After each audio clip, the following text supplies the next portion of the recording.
listening to the Ice Prep Podcast.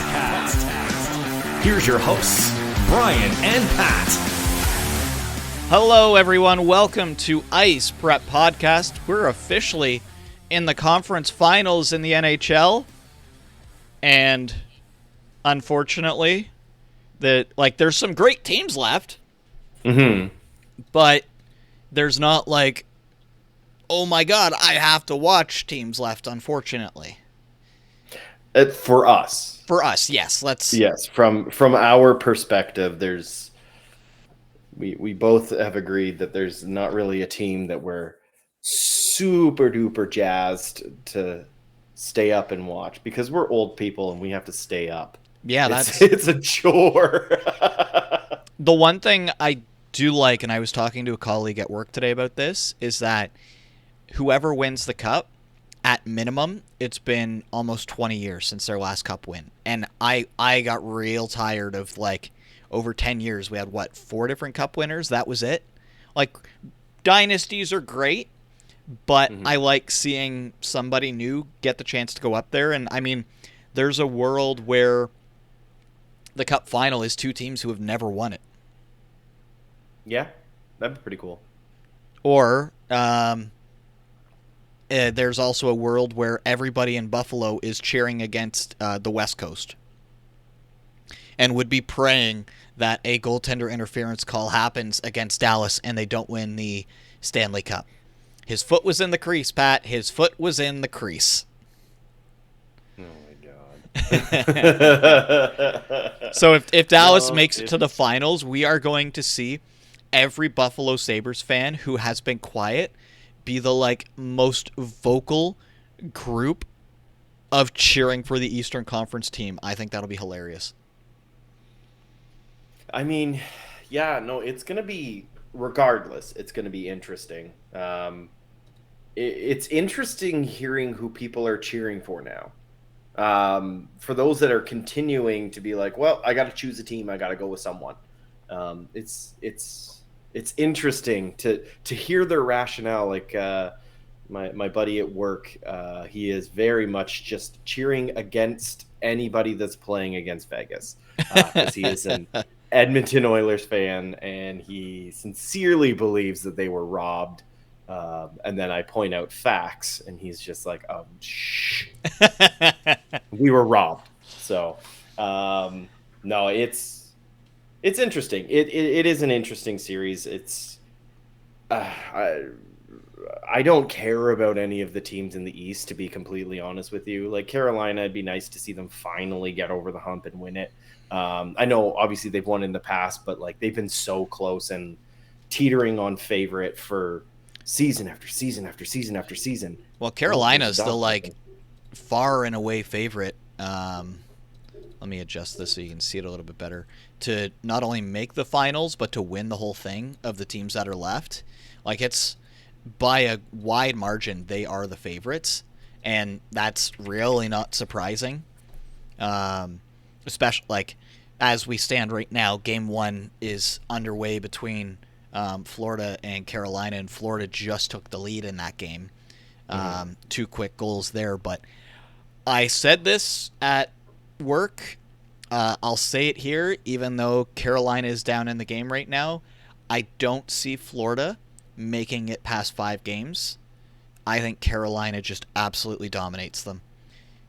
I think it's going to be a close race. I think it's going to be at least 6 games.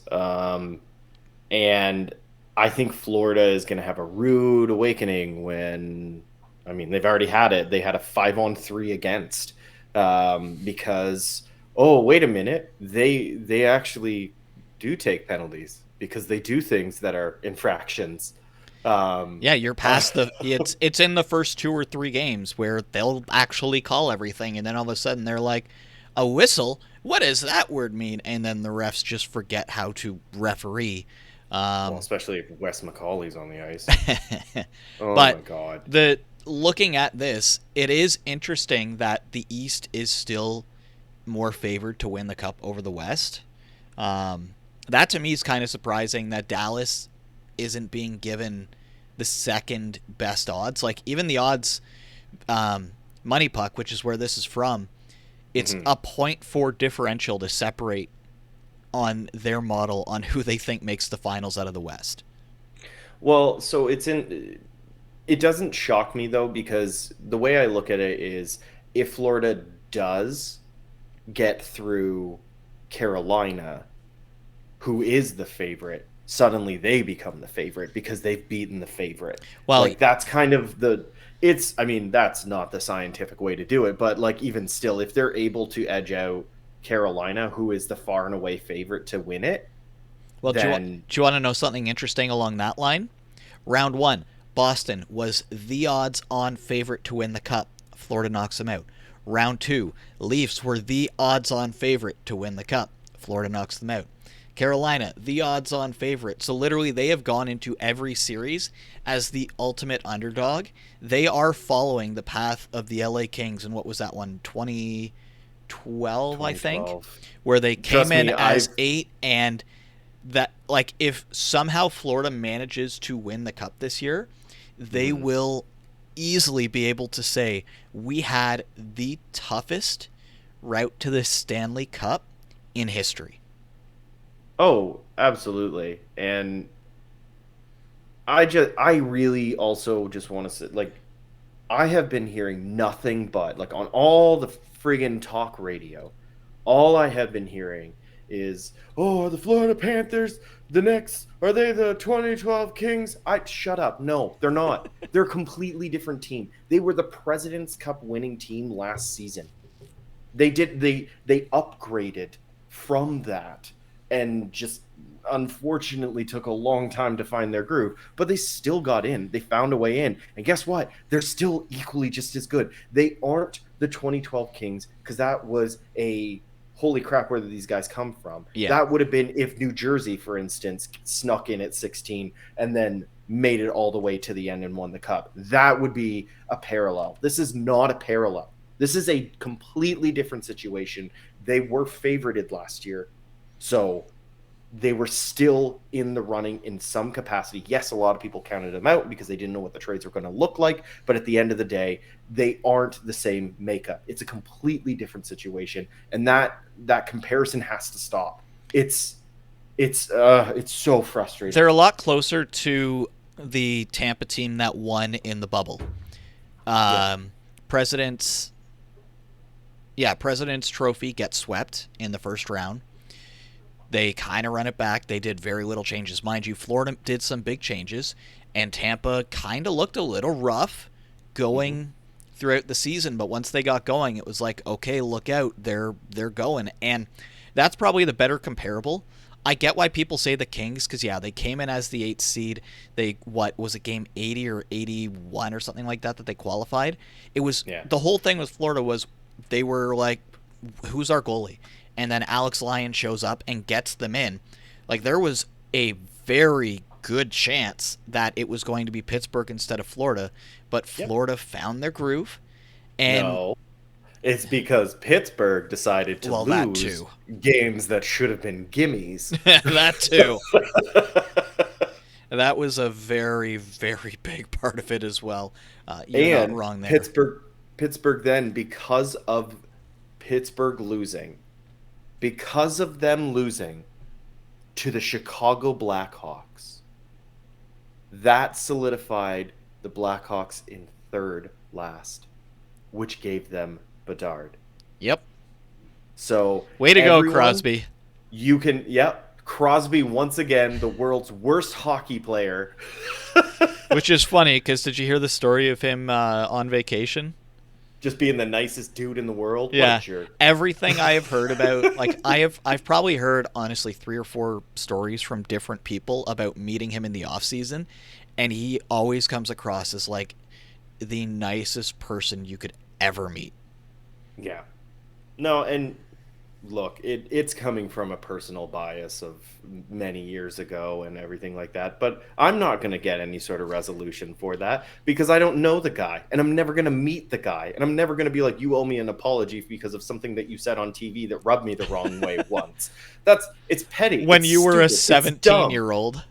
Yeah, like, I'm an idiot. I'm aware I'm an idiot for holding this grudge, and you can call me that all you want. I'm fully aware of it, but I'm going to hold on to that grudge. One That of is these my grudge, and I one of these love days it. I'm going to find that clip to play it just to see what it does to Pat.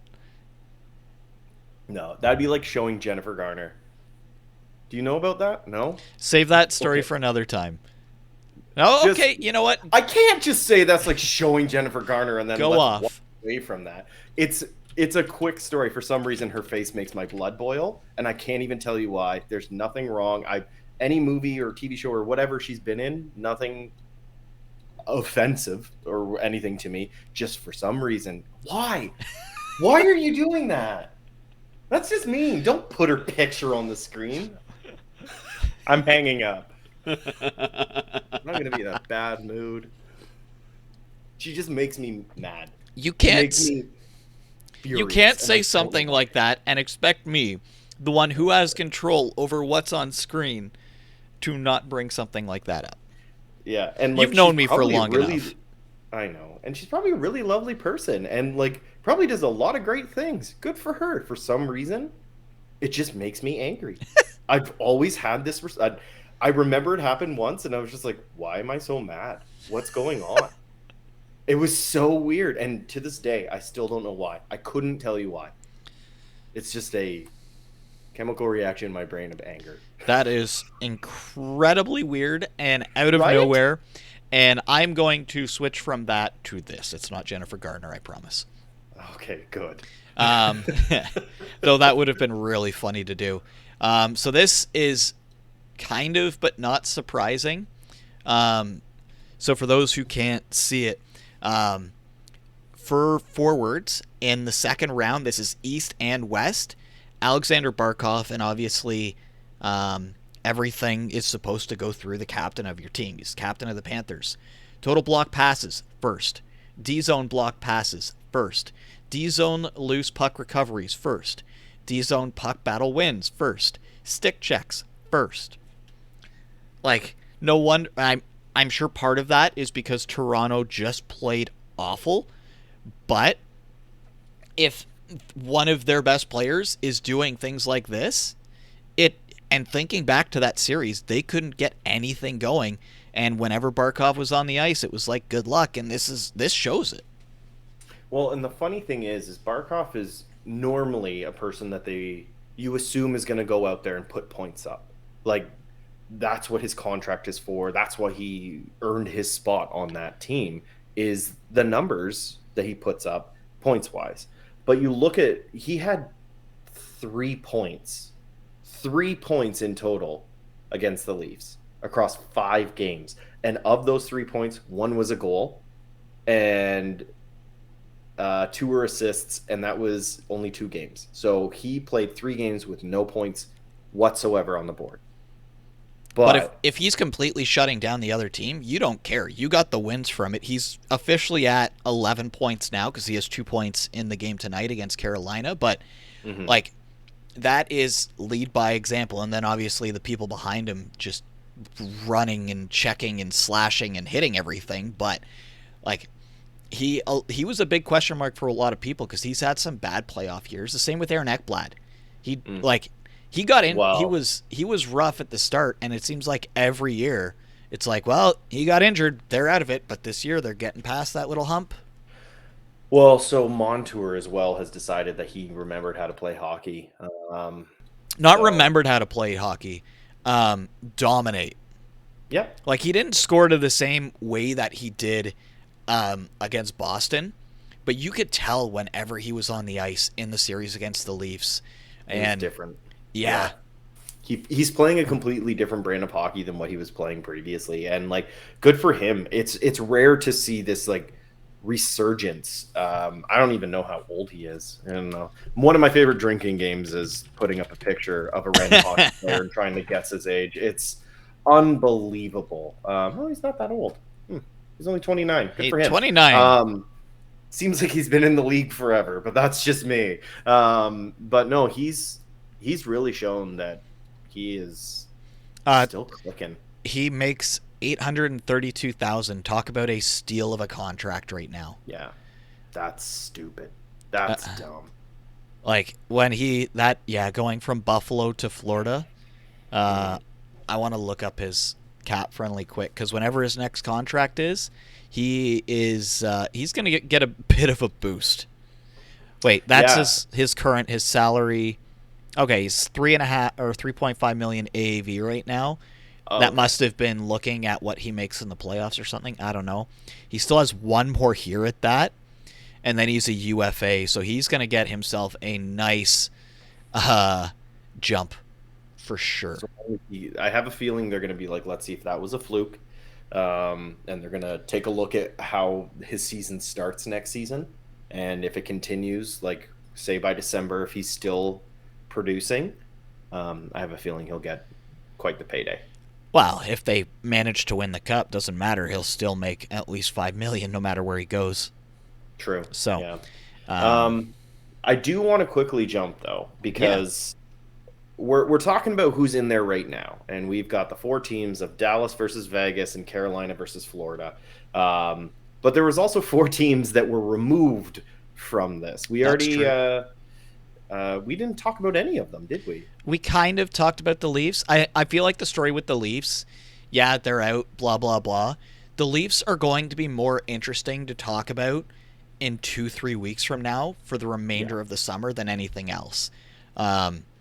Because there's going to be changes. There has to be changes. So that's probably one to save for another day, honestly, because when that first bit of news drops, it's going to be fun to talk about. I will say, and you know this because I messaged it to you, I am more on board with your stupid idea now more than ever of Matthews for the first overall pick. And I've mentioned that to a few Leaf fans, and a lot of them have said, I don't think that Matthews alone is enough. No, absolutely not. If and anything, it would have to be Matthews. What did I say to you when I said what would the trade be? You said Matthews, Matthews, Hall Hall, in a and second or a third. yeah.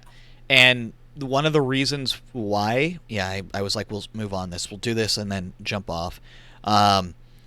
Is if they were to do something like that, what's the one thing the Leafs do not have that they are in desperate need of? I swear to God, if you say a defenseman, I'm going to drive to your house and punch you in the head. Cap space. Oh, okay, good.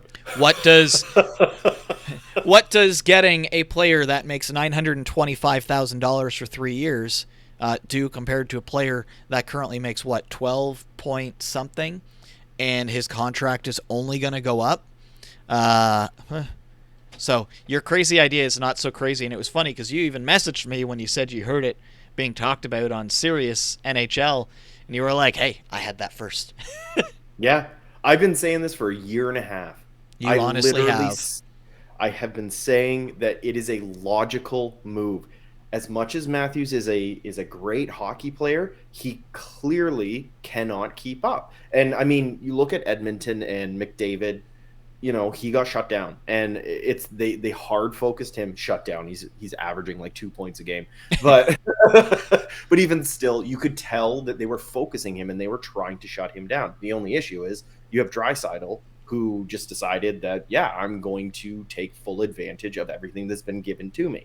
So the problem with the Leafs situation was that Matthews was always paired with the other big moneymaker.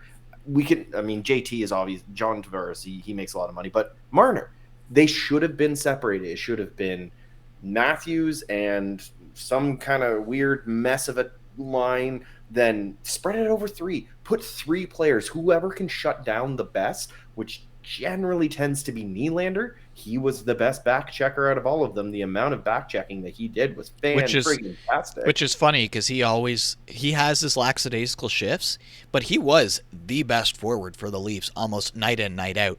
His contract is the easiest one for them to move, and because it's expiring this year. There's one more, or I think, is there one more year left on it? I can't remember, I but thought it was expiring this year. either he makes next to nothing for a player of his skill. He is underpaid by $2 or $3 million. Yep.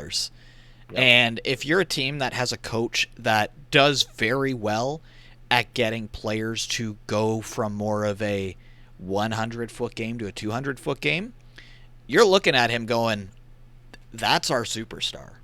So I am really excited to see William Nylander in a Colorado Avalanche jersey. yeah, I remember you saying that one. Okay, don't want to spend too long. I'm just looking at how long we've been going here. We do want to do a little bit of shorter episode. You did mention Edmonton. They're another team that is gone. They're going to be interesting in the offseason because they've got some pay raises they have to do, some players they have to get rid of, and I'm pretty sure they're going to try and do whatever they can to keep Matthias Ekholm. Yeah, but like they're in the exact same freaking situation as Toronto. I'm sorry. Like I know we weren't supposed to be staying on Toronto, but it's a parallel. Yep, It's an they are. absolute parallel. The only difference is that they've made it to the second round a few times. But like last year, they went to the third round and got swept, embarrassingly swept. Like I'm sorry to get swept in the Eastern Conference or the Western Conference Finals. That sucks for any team on the other side of it, but that's embarrassing. So they didn't do anything. So they were in the exact same situation that the Leafs are in this year. They're again in the same situation that the Leafs are in this year, except for they had one extra win than the Leafs. That's the only difference. So like they were the favorites. Leafs were the favorites. They have this forward group and a way overpaid defenseman. It's the exact same situation. They had a goaltender that they brought in because they're like, he's going to be our guy. And then sure enough, the kid comes The in young and kid. outperforms. It's the exact same situation. It's my argument from last year of the New York Rangers and the Edmonton Oilers. The Rangers are the same boat as well, except they lost in the first round. Yeah, there's so much that has to be fixed there, and they have to go. They have to spend everything, trade every possible asset for this coming year, because that's their last year with Draisaitl, because they're not going to be able to afford him. And McDavid's got one more year after that. Yeah, and their GM flat out said, "This is it. Yep. I have unfinished business. I have to go for it." So I'm actually more interested to see what Edmonton's going to do over what Toronto's going to do, because Edmonton has to Hail Mary. Toronto can continue to just, putter along because they have no urgency. They're going to keep Dubas, and they're probably going to keep Keefe because he's best friends with Dubas. If they keep Keefe, I have the feeling we're going to see a lot of Leaf fans not be fans for the year unless they can bandwagon later on. So let me think of the other teams we have here. Seattle. Seattle. Oh, the Cinderella story comes to an end. What did we say when we started this podcast? That was year one for Seattle. And we looked at their team. We looked at their roster. The second the trade deadline hit, we both went, this team in 2 or 3 years is going to be one of the scariest teams. Yep. We weren't expecting the offseason moves that they did in the summer. And I think if they had the chance to go up against either Edmonton or Vegas in round 2, they would be in the conference final right now. Yeah, they would have completely outskilled them. For a team that has no players over, the highest paid player is $5.5 million. They really showed that depth kills. And I was listening to, like I've said many times, the NHL radio network, because I'm an old person that listens to radio on my way to work. But I was listening to that, and they had on one of the broadcasters from Seattle, and he was saying that Grubauer had been playing kind of hurt. Grubauer had been playing kind of hurt. So, and that was like throughout the season and last year, he was battling through injuries. And because of that, that's why he looked so terrible. So for him to come back and to bounce back and to look as good as he has been, it's good. It's a good thing to see. He was always really good with Colorado. And I mean, it just shows that you need to have like proper defensive players in front of you. And I mean, they figured it out. They figured out how to defense. They figured out how to two-way, and they really made it a huge challenge for Dallas. So good on them. I don't think anybody had them putting up that much of a fight against Dallas. Everybody had that Dallas winning it out right away. There were like no chance against Ottinger, and they made Ottinger look human, and he has not looked human ever in his 2 playoff series before that. Because in round 1, he had a little bit of a stumble, but it was still like, Yeah. And then obviously the last team being the Devils. They weren't swept. That was the only thing I came on here and said that. It was like, I just don't want to be swept. I said the same thing in round one. Obviously, they ended up moving on in that one, but that was very good for a very young team to go through. Yep. It sucks that there was only one close game, and that was the final one. It would have been nice to have a closer series in general, but I'm happy with it. They went so much further than I expected. So, no, and like the coming seasons, they're really gonna. You're going to see them get better and better, which is scary. Like, this is them starting to hit their stride, and they're going to hit their stride in like a year or two. That's wild. That's crazy. Like, yeah, it's when Jack Hughes was originally signed to that 8-year deal. Everybody was like, "Ooh, are you sure you want to do that?" And he's going to be worth $12 million. Oh, he's already worth more than that. He had 99 points this year. He holds the Devils record now. One off from being the first 100 Devils point player ever. So that's dumb. And it's, I think, 4 or 5 years with this core left. So, and that's obviously now we've got 3 years of Luke Hughes on an ELC. We've got Simon Nemec, who may or may not make the roster. That's already been talked about. He's playing over in the Worlds right now. So Devils are kind of set up good for the future. So, and they got a taste. They got a taste. They got a taste, and they have players that were in there that maybe they don't come back, but you can use them as pieces to get something else. So, like, they showed their skill level in the playoffs. They showed what, tangibles and intangibles they can bring to the team during the playoffs. So now you have these trade assets as well as like young assets, like to just develop. So like they're in such a good spot, and it's hilarious because you compare the Rangers to the Devils, and both of them went through a rebuild, except for the Devils did it right, and it's clear that they did. Well, the Devils kind of had a few fumbles in there and got lucky with some first overall picks, but yeah. I mean, first overall picks don't guarantee top players. Like, I'm sorry, like I don't want to rag on Lafreniere, but like his situation, unfortunately, just didn't pan out. He was given a rough go being on the Rangers because he just wouldn't get the minutes, plain and simple. Yep. But it being first overall does not guarantee the top player or second overall. Yeah. So Quinn Byfield, Tim Stützle, number 3, and he's clearly the better player of the top 3 currently. Yeah, so I'm excited to see where the Devils go because this is just a taste for them, and it couldn't have happened at a better time because Pittsburgh's on the down, Washington's on the down. We don't know what New York is going to be because they kind of threw away their future at a few older players, and now they're going to have to bank on that kid line growing up and being a top line instead of their third line. If they can afford them. Yeah, that's also another thing. So yeah, because they've got a lot of expiring contracts this offseason, and a few of them are vital pieces. It's going to be a very interesting offseason. It's because this year the Caps, be trade heavy. Yeah, the Cap's not supposed to go up that much. The year after the Cap is apparently supposed to jump. So there's going to, we might see a ridiculous amount of movement because there's going to be teams that are going to look at middling bot 9 players and go, I wonder what they would be like if they were given a chance. Because Vegas, they were like, oh, it's a fluke. Seattle, it's happened again.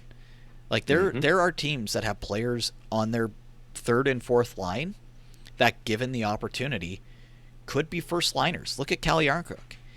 He earned himself a spot from the fourth line on the Leafs to being like the best forward on the first line for a good chunk of that first round. He was so good. So he just did. He reminded me so much of Lehkonen last season, or in the playoffs last season. the little things, the grinding out the plays, the never giving up on the puck. It just, God, that's a good player. I Yeah. wish that every team needs a player like that. And they've got him for one more year, I believe. So that's good for them. So it the teams that are gone, two of them have very, very interesting off seasons ahead of them. The other two being Seattle and New Jersey. This is just like, okay, we've had our taste. Now let's really go for it. Both Well, teams are so one young and ready to go. and one last thing on Seattle that just continues to blow my mind. This draft coming up, they have their first 3 seconds, their third, two fourths. um, yeah. Wait, hold up. Math. 1, 2, 3, 4, 5. You gonna run out of 7, fingers, Pat? 8, 9, 10. They have 11 picks. They have 11 picks. Wow. Holy. Well, what's going to be interesting is that I can't remember. It's either 5 or 6 million. They have no players that make over that amount. I think it might be 6. It's their highest paid player is Jordan Everly at 5.5. Yeah. Vince Dunn will likely be their highest paid player next year. And when Matty Beniers gets his contract, it'll probably be up. But I'm just wondering if they can get that culture there of being like, if we can keep you guys under 7, just watch what we can do. Yeah. That's what Tampa had for a long time. Look at what Hedman and Stamkos and Kuch and Vasilevsky. It wasn't until the Sergachev contract that they jumped up above, because it was like nobody's making more than the captain. Yeah.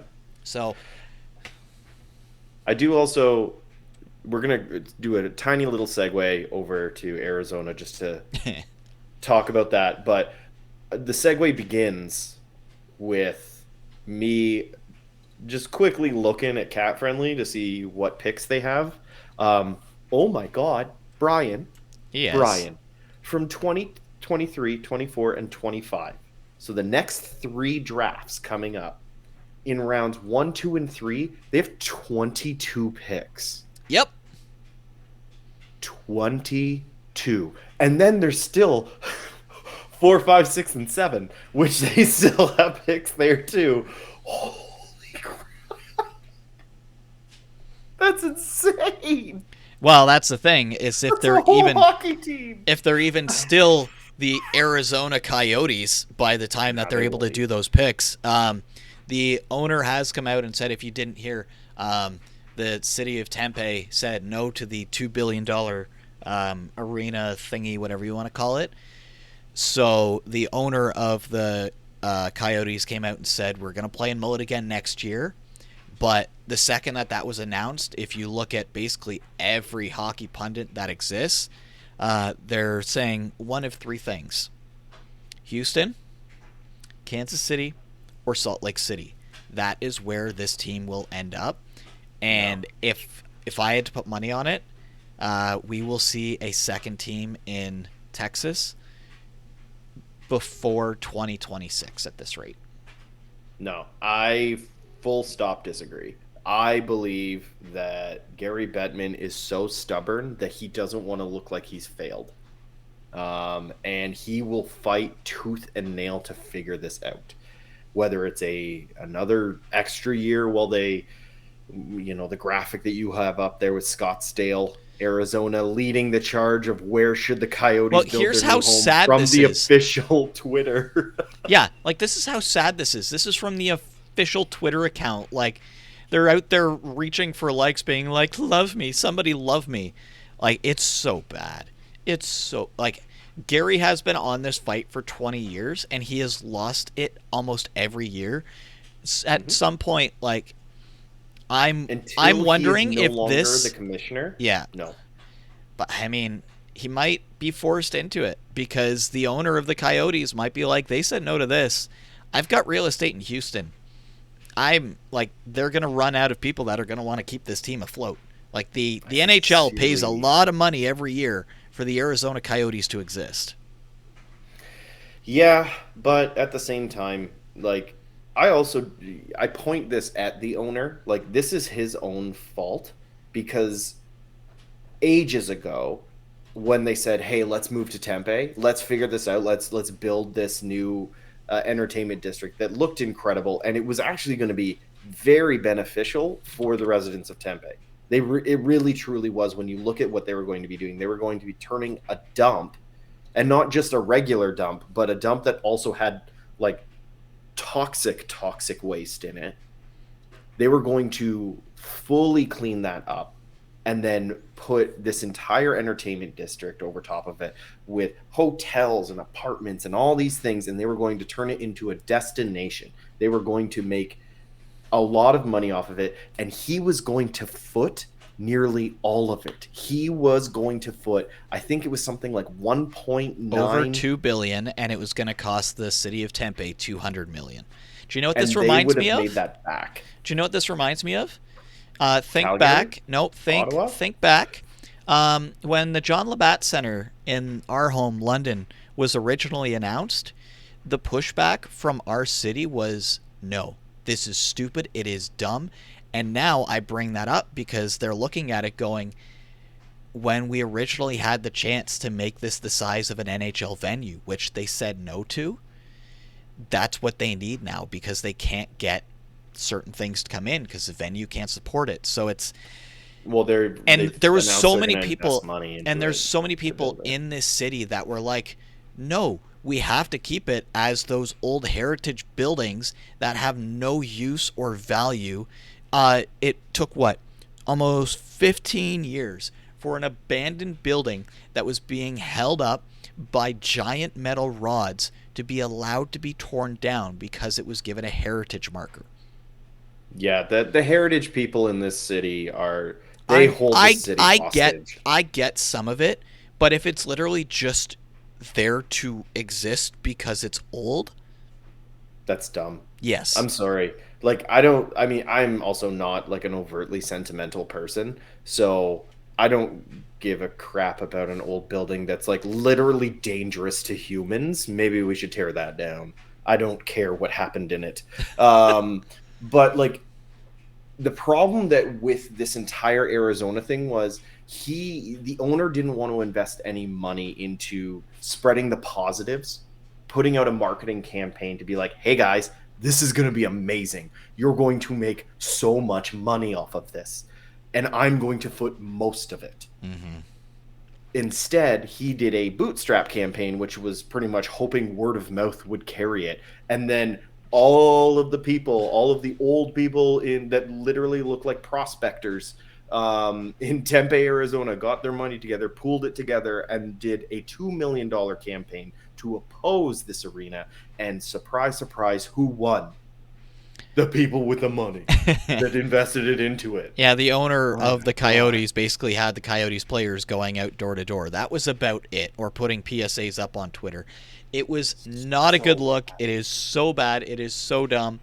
And yeah, we'll leave it at Coyotes. That's so true. And the one thing I didn't realize is, I think, why the fight is still on to keep it there. Around Phoenix is one of the biggest metropolises in the United States. So that's why they're so desperate to keep hockey there. And I get it, but like, you've got other markets that are ready now that have fans. Like, everybody's like, Kansas City's too small to have a hockey team. A, they've had one in the past, so there's history. B, that city adores their football team, loves their baseball team. They would immediately be all in on a hockey team. So we'll see what happens there. I honestly don't think we will see Arizona be in Arizona for too much longer. I also have the feeling that after the Ottawa sale goes through, which apparently we should know who the buyer is sooner than later, I would garner a bet by 2030, so we're in 2023 right now, there's at least 4 new NHL teams. Yeah, if the price tag is over $1 billion, Gary is just going to be salivating at that. So, and what has the last 2 expansion teams shown? There's more than enough talent to make it work. So, well, and not to mention, those 2 expansion teams, first of all, are printing money because Seattle now is a destination to go and watch a game, Yep. and Vegas is literally one of the best experiences I've ever had at any type of hockey game that I've ever seen. It was surreal how good it was. Like, my wife and I talk about it at least twice a week, and she usually brings it up. Like, she doesn't even follow hockey, but she's like, remember that game? And there was this, every time I drink a beer, there was a guy that for some reason, he was like 6'9" and very, very large man, just a mammoth of a human. And he just was, beer, like this loud barking beer. And Zoe screamed in his face because it scared the crap out of her. And she, every time she's like, do you wanna? And then she screams the word beer just like him. So it's little things like that, but that was that's an aside. Yeah, it was such a good experience, and I would pay to see it again. I would go to Vegas to see them play against Colorado rather than go to Colorado to see it, because one, it's way too expensive in Colorado. Holy crap, it's impossible for me to get there, and I've been trying for like 10 years. And two, it's everything else afterwards. Everything is an experience, and you spend money in that city afterwards. It's the same thing with Nashville. A buddy who just got back, and he was down on Broadway. Yeah, it's called Broadway. Yes. No. Yes. I don't remember. But he's like, the arena's right there. The football stadium's right there. It's crazy. He was like, it was a random Tuesday afternoon, and you would think, based on the people out there drinking and partying, that it was like a Friday night. So the NHL is going to expand more. There's clearly the appetite for it.